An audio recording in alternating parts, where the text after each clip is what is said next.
Es que vengo en el carro. Sí, no hay problema. Ok, gracias.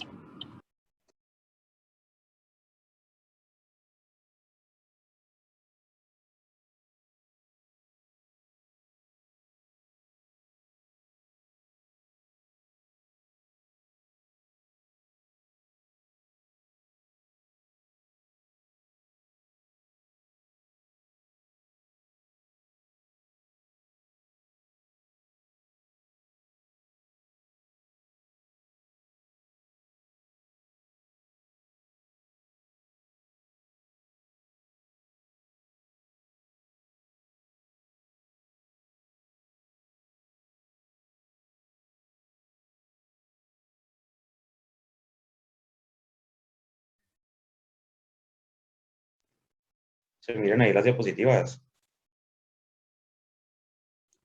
Sí.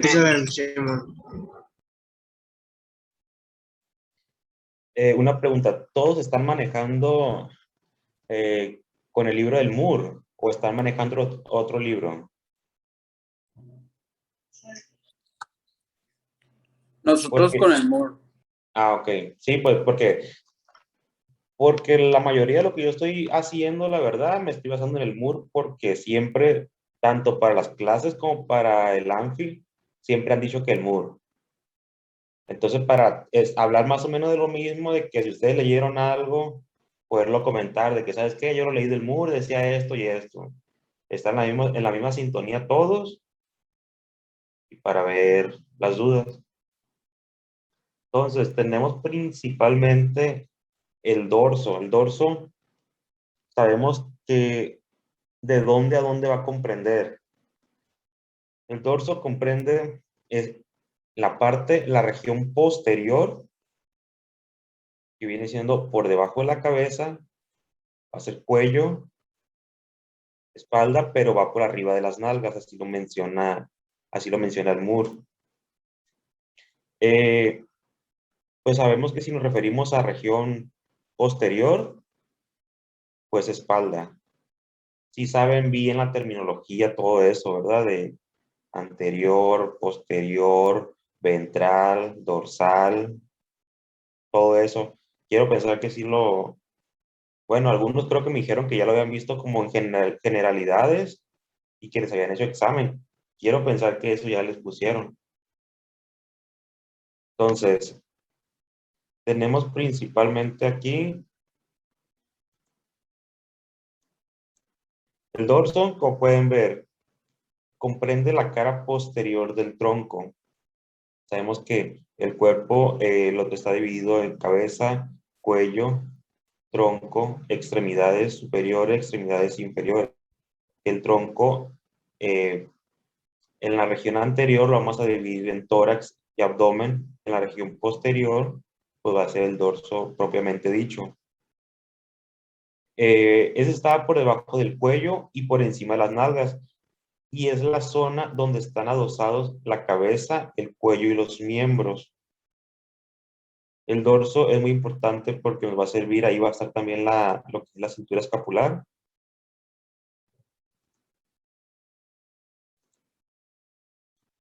Va a ayudar, los músculos del dorso nos van a ayudar tanto para la cintura escapular, a que sea su posición.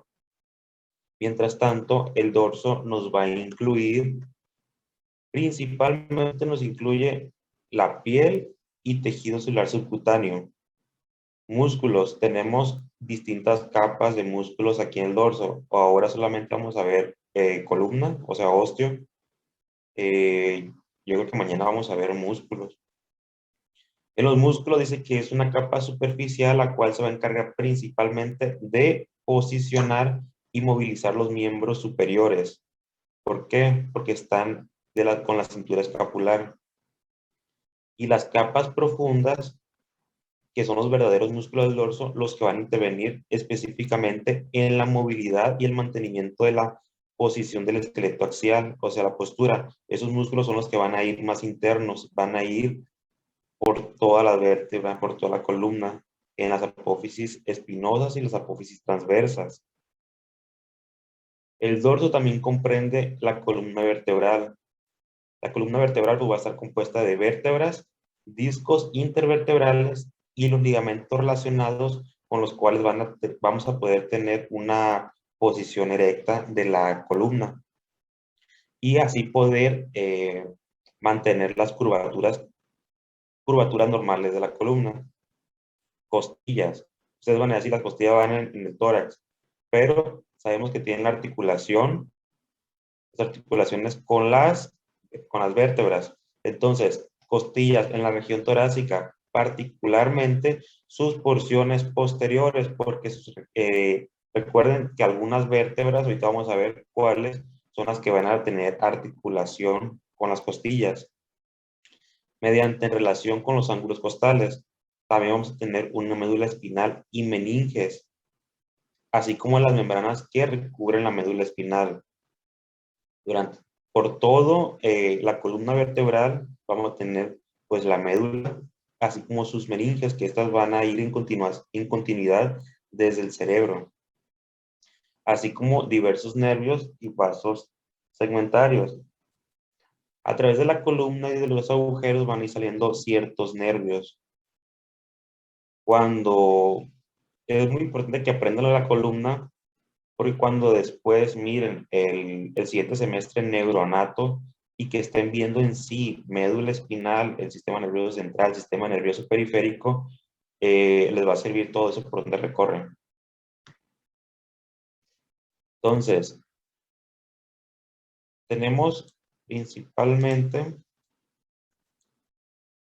hablando de histología, tenemos que la columna se va a dividir en una columna cervical, una columna dorsal y una columna lumbar. ¿Con qué otro nombre se le llama a la columna dorsal? Torácica. Ah, son las vértebras torácicas. Ajá. Tenemos la columna lumbar. Entonces, ¿cuántas vértebras tenemos en total? 33. 33. Ok. ¿Cuántas cervicales? 7. ¿Dorsales o torácicas? 12. ¿Lumbares? 5. 5. ¿Sacras? 4. 4. ¿Quién da más? ¿Quién da menos?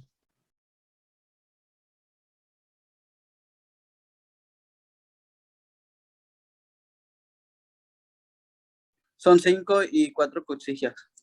5 sacras y 4 coxillas. Puede haber variaciones, el libro mismo lo menciona, pero normalmente, para que no den las cuenta que son 33, tienen que contarlas así: 7, 12, 5, 5 y 4. Pero pues sabemos que las sacras en un momento llegan a fusionarse y no van a tener en sí movimiento entre ellas, las sacras y las coxillas. Que en sí menciona el libro que las que tienen más que nada los movimientos son las cervicales, las torácicas y las lumbares. Cada una tiene sus propias características que las va a distinguir una de las otras. Tanto porque se van a articular, se van a insertar ciertos músculos, así como que algunas te van a dar distintas variaciones, algunas van a ser distintos, te van a permitir distintos movimientos. Las funciones principalmente de la columna, nos va a ayudar a proteger la médula espinal y los nervios espinales. ¿Por qué? Porque van a ir por dentro de la columna vertebral. Nos va a ayudar a soportar el peso del cuerpo sobre el nivel de la pelvis. ¿Por qué? Porque aquí en esta articulación es donde se va a sostener principalmente todo el peso. Es por eso que estas vértebras tienen ciertas características que son más grandes. ¿Por qué? Porque todo el peso va a ser principalmente aquí. También nos va a proporcionar un eje parcialmente rígido y flexible para el cuerpo y una base sobre la cual se sitúa y gira la cabeza. ¿Por qué? Nos sirve como eje. Es como que si no tenemos la columna, pues prácticamente no podríamos sostener, no podríamos, a lo mejor podríamos estar de pie, pero con los huesos de los miembros inferiores, pero hasta a nivel de la cintura. Ya más para arriba ya no podríamos. Entonces, también nos ayuda aquí donde dice una base sobre la cual se sitúa y gira la cabeza. ¿Por qué? Porque las vértebras cervicales son las que sostienen principalmente el peso de la cabeza. Entonces, esto nos ayuda a desempeñar un importante papel en la postura y la locomoción, así como el desplazamiento de un lugar a otro. ¿Por qué? Porque tenemos principalmente, cuando vieron las curvaturas de la columna, pudieron ver cómo estaba la postura. En algunas en las curvaturas si estaban exageradas, ya cambiaba la postura de la persona, pero sabemos que normalmente las curvaturas esas que menciona el libro no deben de estar exageradas, o podríamos decir, si lo decimos así.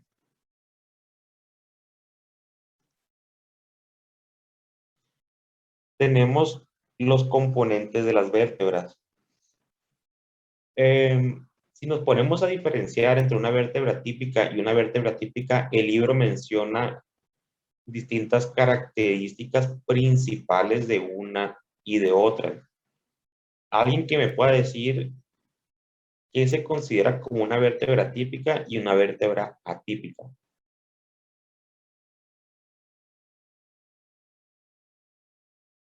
Michelle.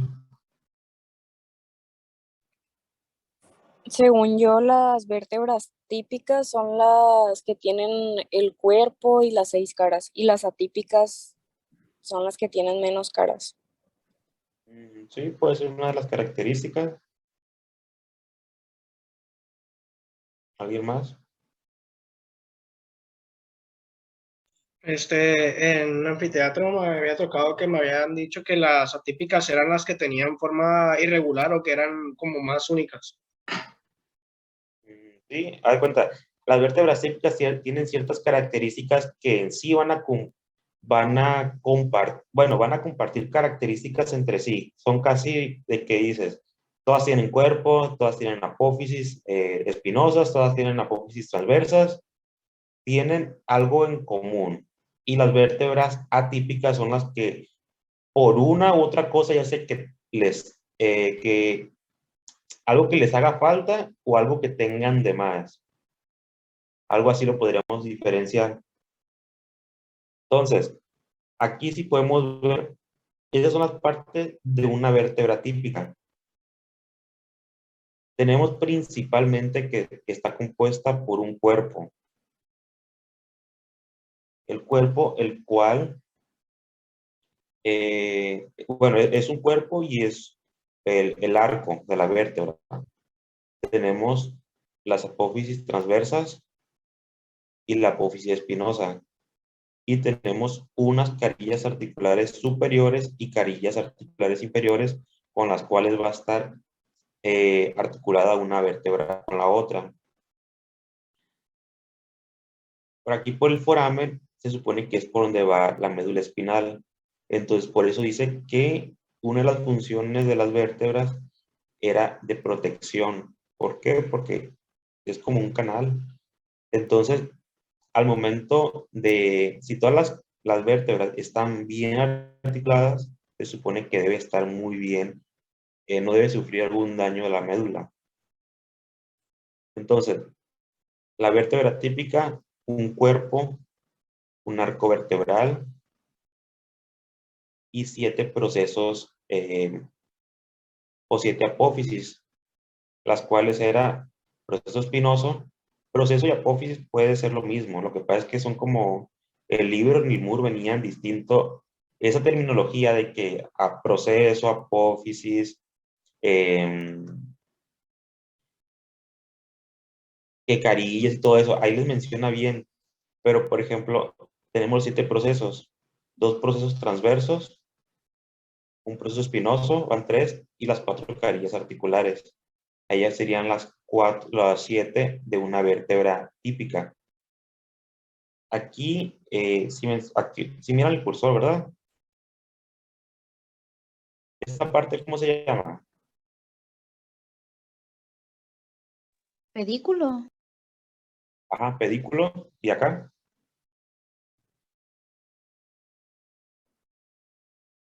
lámina. Eso va a ser el arco vertebral, así lo va a conformar por pedículos. Dice que los pedículos son más cortos y son más cilíndricos y como que más robustos, mientras que las láminas son más delgadas. Entonces, como que para que lo ubiquen mejor, es de que el pedículo es el que va a unir el cuerpo con la apófisis transversa y la lámina va a unir el proceso espinoso y el proceso transverso. Tenemos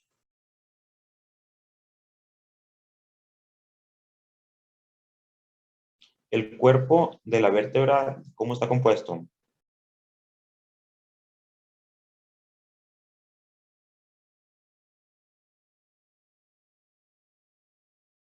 Por un hueso esponjoso y pues estaba como rodeado pues por una capa externa de hueso compacto. Así es, principalmente, así hueso compacto. ¿Por qué? Porque nos da principalmente la fuerza, pero si es delgada. Aquí a lo mejor es un poquito más grueso, pero en las vértebras, si las pudieron ver ahí en el anfi, pues se mira a lo mejor que está un poquito más delgado. Y pues aquí es el hueso esponjoso. ¿Qué función tiene el hueso esponjoso?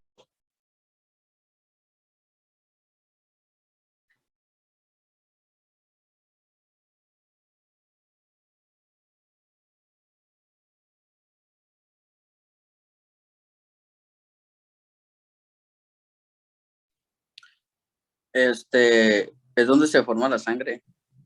Ajá, sirve como centros hematopoyéticos.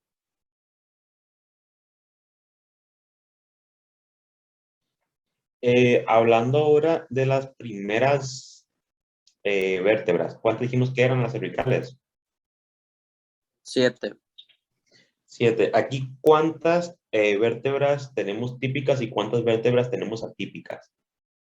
4 típicas y 3 atípicas. Se me hace. ¿Ok? ¿Cuáles son las atípicas? La 1, que es el axis, se me hace. La 1, la 2 y la 7. ¿Ok? La 1, ¿cómo se llama? Atlas. ¿Ok? Es el atlas. La 2, Axis. el axis. ¿Ok? Miren, la primera es el atlas. El libro menciona que hace como que la mitología griega, algo así, en el cual sostiene al mundo, así lo menciona. Entonces el atlas, ¿qué va a sostener principalmente? Sostiene la cabeza. Es donde se va a articular con los cóndilos occipitales. Entonces el AC1. Luego tenemos el axis, otra vértebra atípica. ¿Por qué? Algunos libros mencionan que el axis pues posee un diente o el proceso odontoideo. Algunos libros te podrían decir que es como que el cuerpo de la vértebra, pero en sí pues no tiene la función de cuerpo. ¿Por qué? Porque el cuerpo, más que nada, aquí lo menciona como estas masas laterales. En sí no va a tener un cuerpo como esta vértebra. Entonces, tanto atlas como axis va a carecer de un cuerpo. Pero el diente del axis sirve como articulación de pivote con el atlas para poder hacer ciertos movimientos. Y va a haber un ligamento importante por aquí. ¿Alguien se lo sabe?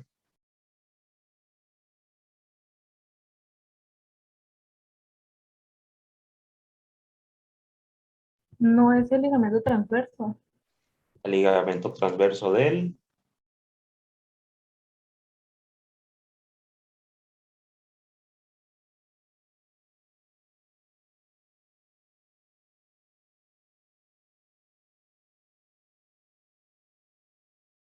¿En qué vértebra está? Entonces, es el ligamento transverso Del Atlas. del atlas. ¿Por qué? Porque va a estar en el atlas principalmente. Es el que nos va a ayudar para que el diente del axis no obstruya la médula. Entonces, la otra vértebra que la considera típica es la número 7. ¿Por qué la considera atípica?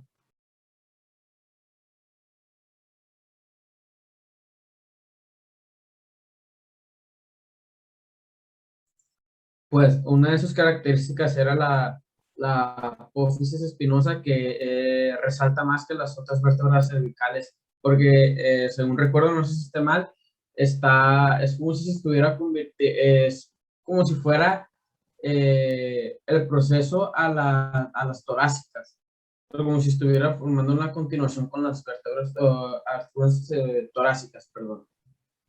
Sí, es como la transición que decía. Y también mencionaba el libro de que la apófisis espinosa podía que no fuera bífida. Aquí sí la menciono un poquito bífida, pero las otras, por ejemplo, aquí el axis está más bífido, la apófisis espinosa en sí. Y aquí ya no sería tanto. Esta es la que mencionaba que era muy prominente. De hecho, sí la menciona el libro, como la vértebra prominente, en la cual si tú agachas, haces una flexión, se podría decir que es la que se va, la vas a notar más pues en el cuello. Y esta no sé si se mire bien, pero es es la que viene en su libro. Si aquí vemos bien, está el atlas, el axis, C3, C4, C5, C6, C7. Aquí pues,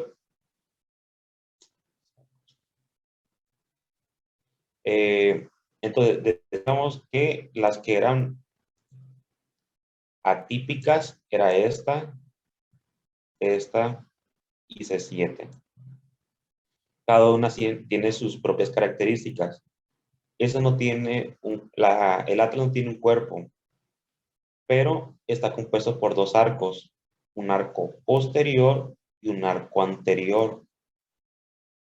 Aquí pueden ver ustedes la fosita del diente. La fosita del diente es esta, en la cual va a estar el proceso odontoides del axis. Y por aquí donde va a ir el ligamento transverso del atlas. Aquí no tiene una apófisis espinosa, pero va a tener un tubérculo posterior. También va a tener un tubérculo anterior. Dice que tiene el surco de la arteria vertebral. En las vértebras de ahí del ánfisis se mira. Y tiene una cara articular superior, la cual va a estar articulada con el hueso occipital de la cabeza. Y lo que tiene características de estas vértebras es de que tienen foramen transverso. Sí tienen su periodo transverso, pero si las miran bien, comparándolas con las otras, no es igual. Están como más anchitos, como orejitas, más o menos, el periodo transverso. Y van a tener un foramen transverso en la cual va a discurrir una arteria principalmente. ¿Cuál es?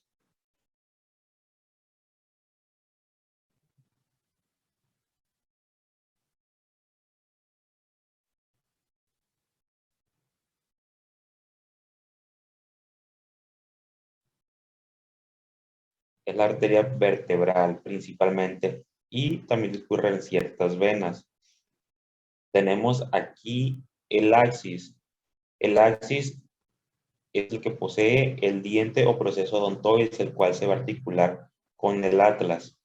Tenemos la cara articular superior, con los cuales se va a articular con la cara articular inferior del atlas.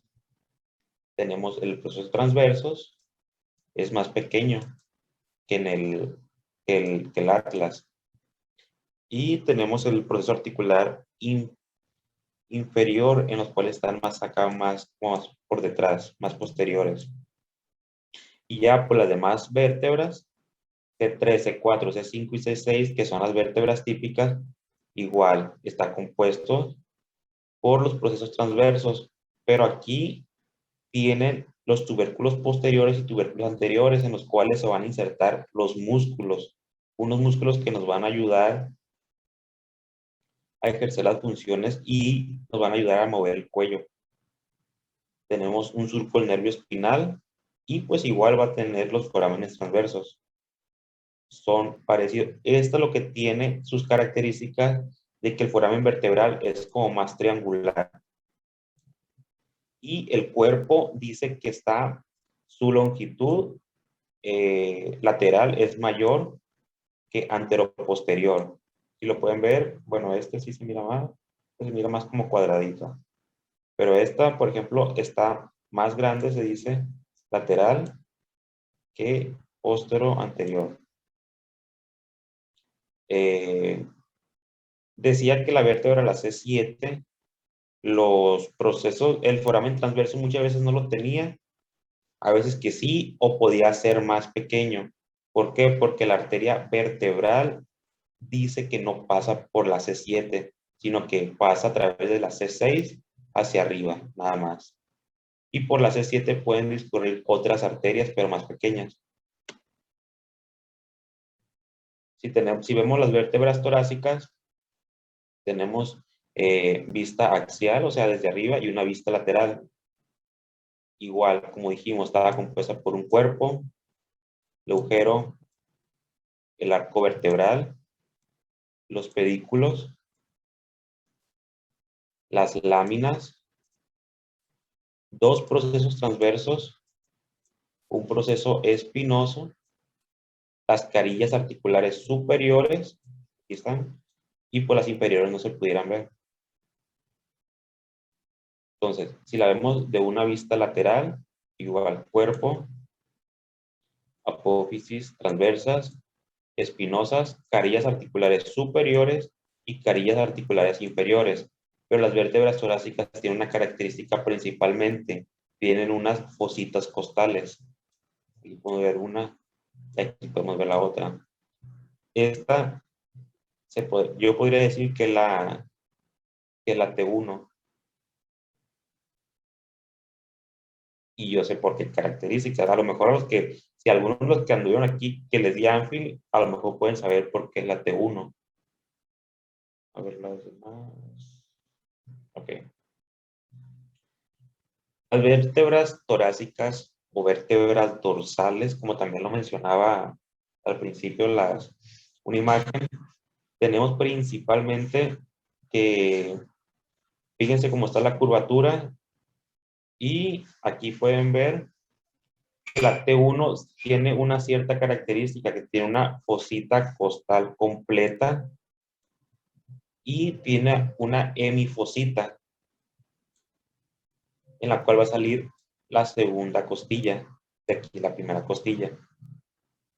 Entonces, por eso es que yo en esta le dije que yo decía que era la T1. ¿Por qué? Porque aquí está la fosita costal completa y la hemifosita, en la cual si aquí tenemos la otra vértebra, aquí va a estar la otra hemifosita y nos va a ayudar para que aquí se articule la costilla. Aquí va a salir la primera costilla. Entonces de aquí saldría la segunda costilla. Podemos ver aquí la curvatura normal.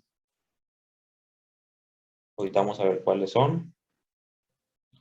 Acá en esta otra imagen podemos ver que está una curvatura así, después cambia y luego vuelve a cambiar como las cervicales. Cada una de esas tiene su nombre. Aquí podemos ver T1 y aquí está la primera costilla, la T2, la segunda costilla. Ahorita como ya están viendo toras, ya pueden ir viendo más o menos las costillas, todo eso. Entonces, T1 tiene principalmente la fosita costal completa. Yo por eso podría decir volada de que este es T1. ¿Por qué? Porque fíjense todas las demás. Aquí T5 tiene una hemifosita costal superior y una hemifosita costal inferior. Que la hemifosita costal inferior de T5 se va a articular con la hemifosita costal superior de T6 y pues le va a salir la costilla. Aquí se va a articular en esta parte la costilla y se vuelve a articular aquí en el proceso transverso.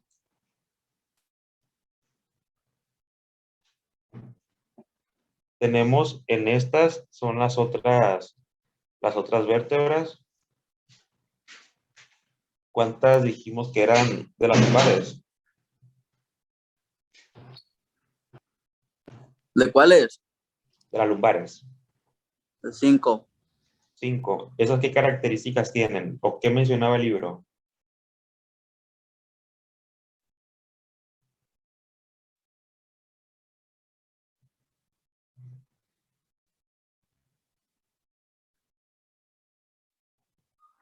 Ajá. Y luego estas vértebras, como son las que soportan más peso, son más grandes, más gruesas. Tenemos principalmente aquí, o sea, 1, 2, 3, 4, son las 5 vértebras lumbares. Los cuerpos, entre cada cuerpo se supone que tiene que haber un disco intervertebral, el cual te va a ayudar para que te sirven como de colchoncito, o sea, como de soporte para que no roce una vértebra con la otra. Cuando está desgastado es cuando puede haber dolor. Aquí pueden ver las apófisis espinosas, las características que tienen. Aquí ya cambian, ya no son tan prominentes como en las torácicas. Las lumbares son distintas. En algún libro mencionaba que tiene como forma de hacha. Entonces, aquí las torácicas tienen la disposición de que están como hacia abajo, todas, sí. En cambio, cuando son las lumbares, están más rectas.